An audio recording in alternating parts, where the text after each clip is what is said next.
చెడ్డవాళ్ళు అతన్ని డాకు అంటారు. నువ్వు అరిస్తే పార్కింగ్, అదే నేనరిస్తే roaring. Both are not same. Hello friends, అందరూ ఎలా ఉన్నారు? నేను బాగున్నాను, మీరు బాగుండాలని కోరుకుంటున్నాను.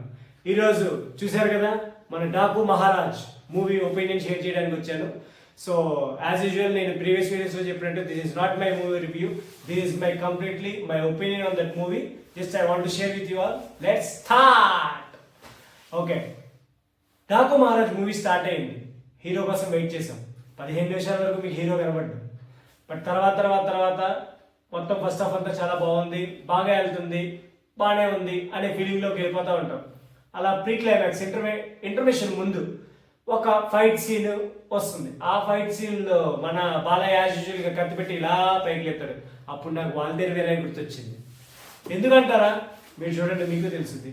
ఇక ఇంటర్వెల్ తర్వాత మూవీ స్టార్ట్ అయింది. బాబీ కొల్లి చాలా ట్రై చేశాడు. లాగి లాగి లాగి లాగి లాగి లాగి లాగి అబ్బో లాగుతానే ఉన్నాడు. ఆ లాగిన ప్రతిసారి తమన్ అదే మ్యూజిక్, అదే బీజిఎం అబ్బాబాబాబా.